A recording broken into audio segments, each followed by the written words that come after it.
내 월급은 1년 전이나 지금이나 똑같이 들어오는데 왜 내 통장 잔고는 구멍난 독처럼 매일매일 줄어들고 있는 걸까요? 안 먹고 안 입으며 독하게 돈을 모으는데 펑펑 돈을 쓰며 빚으로 아파트를 산 사람보다 왜 더 가난해지는 역설이 발생하는 걸까요? 우리는 흔히 텔레비전 뉴스에서 물가가 올랐다는 소식을 듣습니다. 식당 메뉴판의 가격이 바뀌고 마트의 장바구니가 텅텅 비어가는 것을 보며 그저 인건비가 오르고 재료비가 올라서 그렇겠거니 하며 고개를 끄덕입니다. 하지만 그것은 자본주의라는 거대한 게임판이 우리 같은 평범한 사람들의 눈을 가리기 위해 만들어낸 소름 돋는 착시 효과인 것입니다. 단언컨대 단순히 물건값이 비싸진 것만이 아닙니다. 매일 아침 지옥철에 몸을 싣고 상사의 눈치를 보며 피땀 흘려 벌어들인 그 종이돈의 가치가 지금 이 순간에도 서서히 깎여 나가고 있는 것입니다. 은행 통장에 고스란히 넣어둔 5천만 원은 생각보다 구매력을 안전하게 지켜주지 못합니다. 매일매일 보이지 않는 인플레이션이라는 독약에 의해 그 가치가 서서히 녹아내리고 있습니다.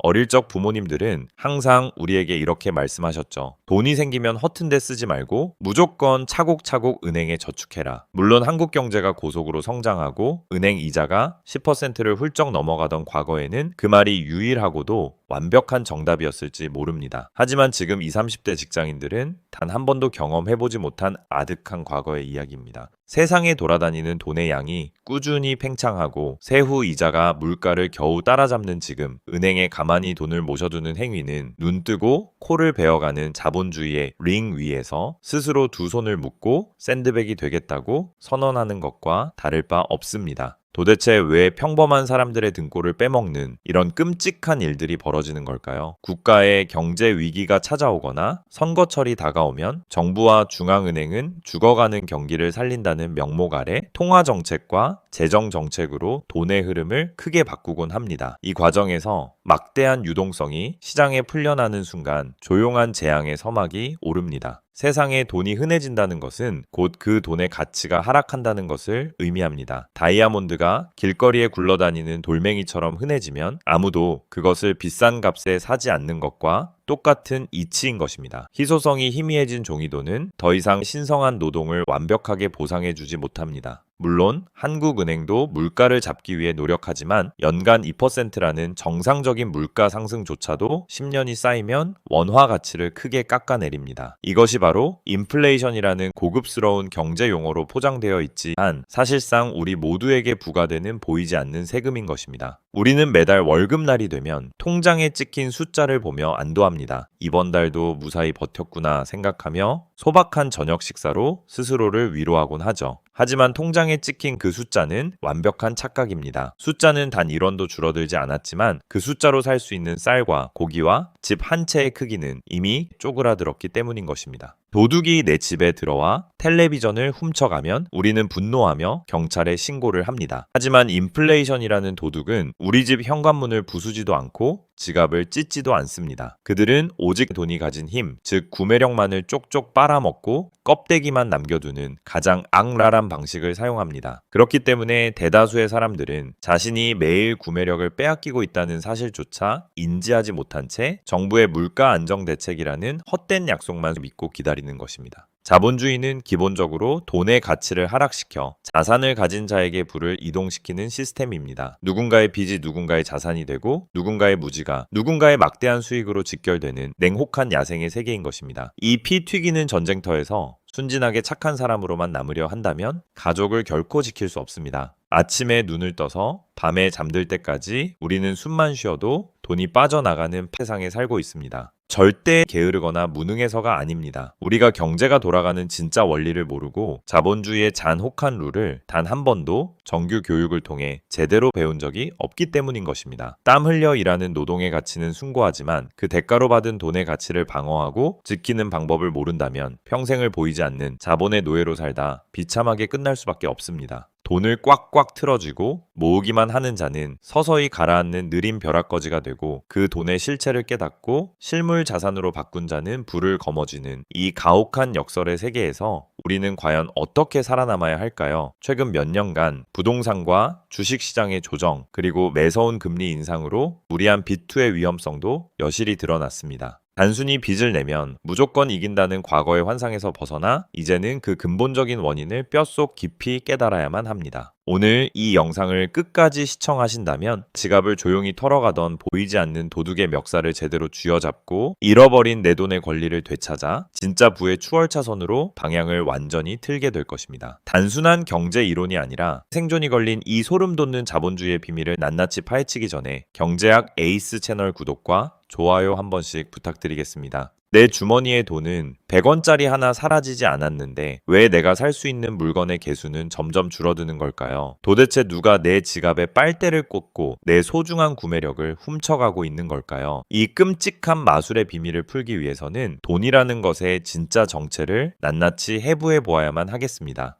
우리는 흔히 10,000원짜리 지폐 한 장이 영원히 10,000원의 가치를 지닌다고 굳게 믿습니다. 하지만 돈은 절대 변하지 않는 절대적인 가치의 기준이 아닙니다. 돈 역시 시장에서 거래되는 수많은 물건 중 하나일 뿐인 것입니다. 시장에 사과가 풍년이 들어서 사과가 쏟아져 나오면 사과 가격이 헐값이 되는 것은 삼척동자도 다 아는 사실입니다. 그런데 왜 내 지갑 속에 있는 돈이 시장에 엄청나게 풀려 나오면 그 돈의 가치가 떨어진다는 사실은 아무도 의심하지 않는 걸까요? 이 잔혹한 자본주의 생존 게임에서 수요와 공급의 법칙은 물건뿐만 아니라 우리가 맹신하는 화폐에도 아주 냉혹하게 적용되는 것입니다. 아주 직관적이고 소름 돋는 예시를 하나 들어보겠습니다. 어느 작은 마을에 맛있는 빵이 딱 10개만 있고 마을 사람 10명이 각각 1,000원씩 가지고 있다고 가정해 보겠습니다. 이때 빵 한 개의 가격은 당연히 1,000원이 될 것입니다. 모든 사람들이 평화롭게 빵 한 개를 사 먹을 수 있는 완벽한 균형 상태인 것입니다. 그런데 어느 날 마을의 이장님이 사람들에게 인심을 쓴다며 하늘에서 헬리콥터를 타고 돈을 펑펑 뿌려대기 시작했습니다. 마을 사람 10명의 주머니에는 이제 1,000원이 아니라 2,000원씩이 들어오게 됩니다. 사람들은 환호하며 이제 빵을 2개씩 먹을 수 있다고 기뻐하게 됩니다. 하지만 빵집 주인이 진열장에 올려놓은 빵의 개수는 여전히 딱 10개뿐 있습니다. 사람들은 서로 빵을 사기 위해 경쟁하기 시작하고 빵집 주인은 당연히 빵 가격을 2,000원으로 올려버리게 됩니다. 결국 사람들은 예전과 똑같이 빵 한 개를 먹으면서 돈은 2배로 지불해야 하는 기막힌 상황 에 처하게 되는 것입니다. 이것이 바로 시중에 돈이 늘어날 때 벌어지는 끔찍한 나비 효과인 것입니다. 물론 현실의 경제가 이 마을의 빵집처럼 단순하지만은 않습니다. 하지만 정부와 중앙은행이 대출이나 지원금이라는 이름으로 막대한 유동성을 공급할 때 가장 치명적인 함정이 하나 숨어 있습니다. 공급된 이 엄청난 돈은 결코 모든 사람의 머리 위로 동시에 공평하게 떨어지지 않는다는 사실입니다. 새롭게 풀려난 돈은 거대한 금융기관이나 대기업 그리고 이미 막대한 자산을 보유한 부자들 쪽으로 먼저 흘러 들어가는 경향이 강합니다. 그들은 시중에 돈이 돌아 물가가 본격적으로 오르기 직전에 가장 빠르고 저렴한 이자로 그 돈을 활용하게 됩니다. 그리고 부자들은 그 돈으로 량 주식과 핵심 입지의 부동산 그리고 금과 같은 진짜 실물 자산을 쓸어 담게 됩니다. 종이돈의 가치가 하락할 것을 미리 알고 가치가 보존되는 실물로 자신의 부를 꽉꽉 채워 넣는 것입니다. 그렇게 자산시장으로 돈이 흘러가고 나서야 그 돈은 돌고 돌아 평범한 월급쟁이들의 통장으로 아주 조금씩 스며들게 됩니다. 하지만 월급이 5만원, 10만원 오르는 그 기나긴 시간 동안 시장의 물가와 자산 가격은 이미 저만치 달아나 버린 후가 됩니다. 마트에서 사는 달걀 한 판의 가격과 주말에 외식하는 삼겹살 가격은 이미 훌쩍 올라버린 것입니다. 유동성이 공급되는 길목에 먼저 서 있는 사람들은 부를 축적하고 돈이 흘러가는 맨 끝자락에 서 있는 사람들은 가장 비싼 가격표를 감당해야 하는 것, 이것이 자본주의의 숨겨진 룰인 것입니다.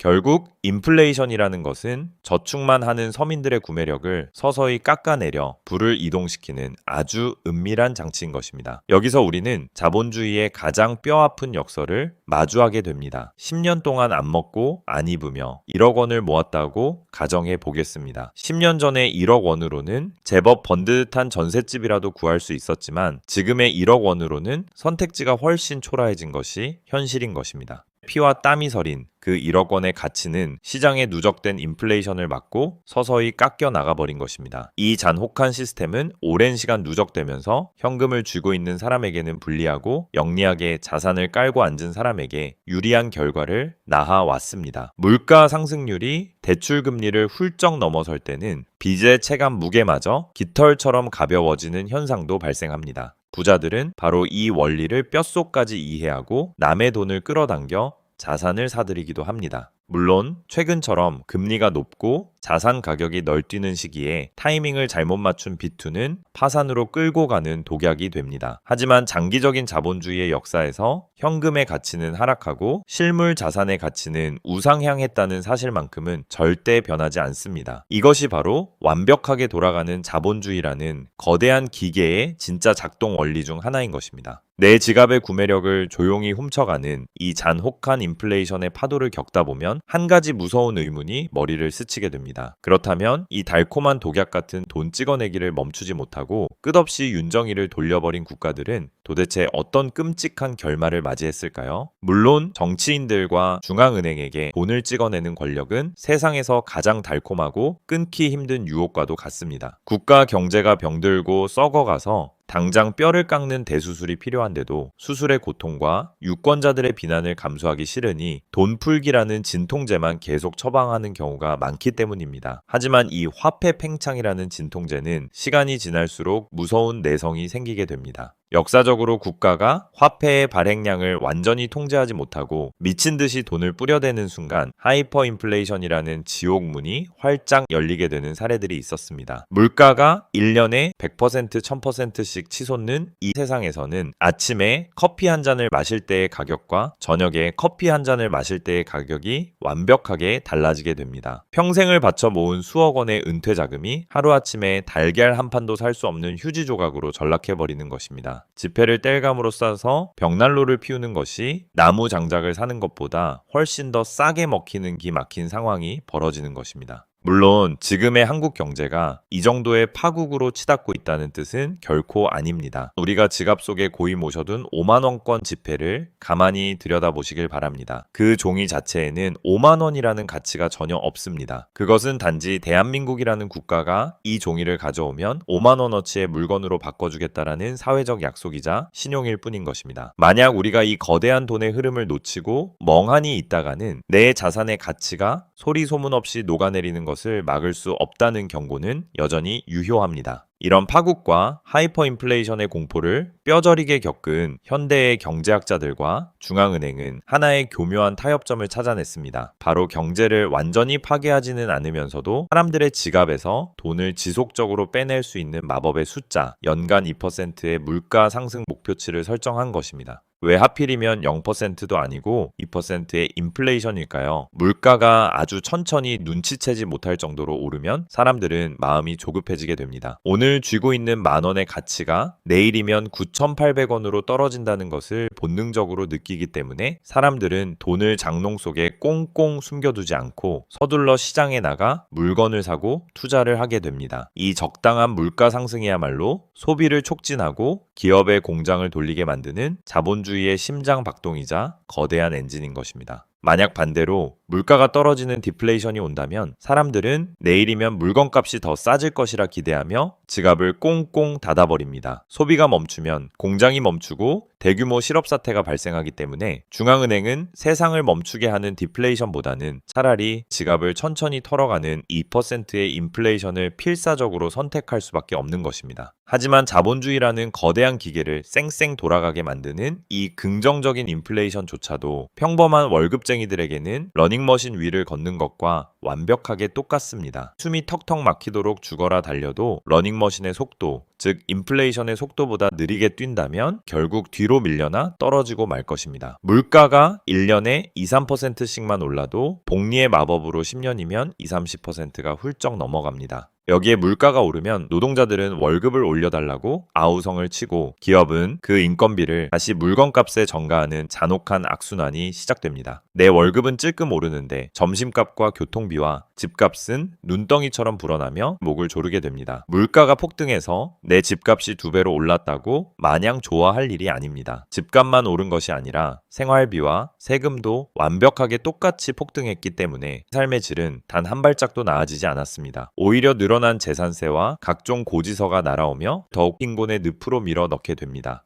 결국 월급 빼고 모든 것이 다 오르는 이 숨 막히는 세상에서 살아남으려면 우리는 돈의 실체를 아주 뼛속 깊이 다시 정의해야만 합니다. 우리가 맹신하는 그 돈이라는 것은 부자로 만들어주는 마법의 부적이 결코 아닙니다. 돈은 그저 다른 사람의 시간과 노동, 그리고 진짜 가치를 지닌 물건을 교환하기 위해 잠시 머물다 가는 임시 정거장일 뿐인 것입니다. 진정한 불안 내 통장에 찍힌 동그라미의 개수가 아니라 남들이 간절히 원하는 무언가를 만들어낼 수 있는 능력이나 아무리 돈을 찍어내도 절대 그 개수가 늘어나지 않는 한정된 자산을 소유하는 것에 있습니다. 정부가 마음만 먹으면 키보드 버튼 하나로 돈을 불려내는 세상에서 무한정 찍어낼 수 있는 종이돈에 인생과 피땀을 올인하는 것만큼 미련하고 위험한 도박은 없습니다. 진짜 부자들은 돈이 생기는 족족 그것을 절대 늘어나지 않는 희소한 가치로 영리하게 둔갑시킵니다. 그들은 경제의 혈관을 타고 흐르는 돈의 팽창 속도를 정확히 계산하고 인플레이션이라는 거대한 파도에 올라타 자신의 자산을 불려나갑니다. 자본주의의 링 위에서 누구도 지갑을 대신 지켜주지 않습니다. 노동은 신성하지만 그 노동의 대가로 받은 화폐는 너무나도 가볍고 얄팍합니다. 이제 우리는 돈을 모으는 낡은 프레임을 완전히 부수고 돈을 진짜 가치로 바꾸는 생존의 기술을 터득해야만 하는 시점에 도달했습니다. 물론 무턱대고 아무 자산이나 산다고 능사는 아닙니다. 자산 시장에도 하락과 공포는 존재하기 때문입니다. 하지만 인플레이션이라는 보이지 않는 도둑을 막아내는 유일한 방패는 현금이 아니라 스스로 가치를 증식하는 자본의 주인이 되는 길뿐인 것입니다. 자본주의라는 거대한 게임판에서 승리하는 룰은 단 하나뿐입니다. 현금만 쥐고 있으면 서서히 그 가치를 잃게 되지만 훌륭한 자산을 보유한 사람들은 결국 내 자산을 지켜내고 앞으로 나아간다는 것입니다.